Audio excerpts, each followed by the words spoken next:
I used to think this man was dumb, but I was dead wrong. I spent months reviewing Mark Carney's record at the Bank of Canada and the Bank of England. Deficits up 18 times. Doubled spending. I thought, man, this doesn't line up with this guy's education. This man is incompetent. Then I went deeper. What I found wasn't incompetence. It's surgical precision. And we've been the patient on the table. Let me walk you through a succession of events with a 95% probability that this was all coordinated. And then you can tell me if this is a coincidence. In 2020, Carney joins Brookfield Asset Management as vice chair, one of the largest asset managers on the planet. Fall of 2020, he's appointed the unofficial economic advisor to Justin Trudeau. Pro bono, mind you. And guess what? That one word, pro bono, exempts him from a conflict of interest disclosure. Completely legal, completely calculated. November 2020, Brookfield announces a new entity.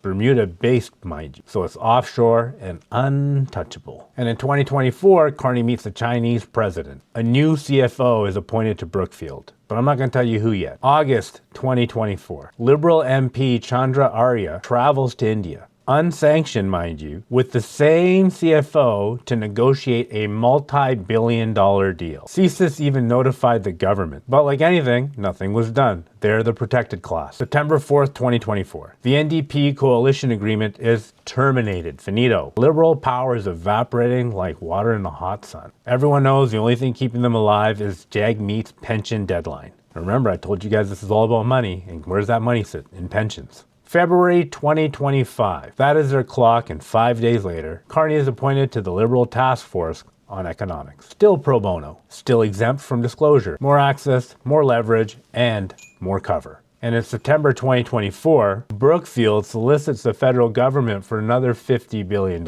October 31st, Brookfield announces that they are relocating from Toronto, Canada to New York. So ask yourself, why would a Canadian asset manager want to move jurisdictions? Easy answer, because the Canadian oversight is removed from them. January 2025, Brookfield completes the move, and they are no longer on the Canadian Business Registry. January 16th, Carney resigns from Brookfield. But by this point, the investments, including the Bermuda-based holdings, are offshore, foreign registered, and virtually impossible to audit. And that's the exact same day this guy announces his Liberal Party leadership build. January 25th, Chandra Arya is disqualified from the Liberal Party. Manifestly unfit. Keep that in mind. February 25th, 2025, Jagmeet qualifies for his pension. The deadline is met and the window opens. March 9th, Carney wins the leadership race. March 14th, he's sworn in as Prime Minister. Now, who was the CFO that Chandra's son traveled to India with? It was Chandra's own son,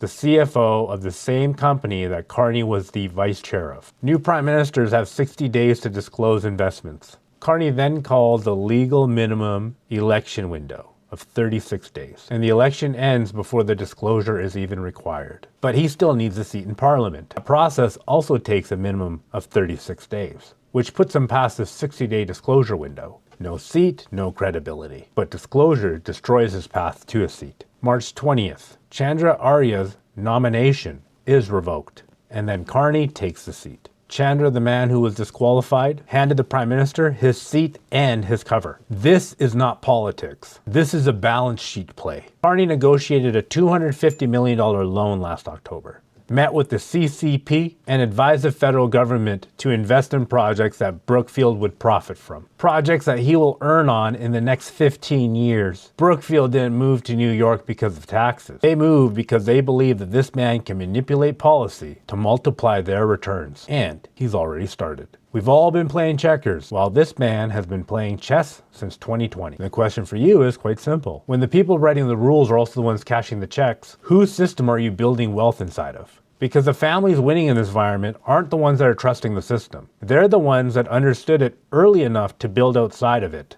If this resonated, comment or DM me the word sovereign, and I'll show you what building outside the system actually looks like.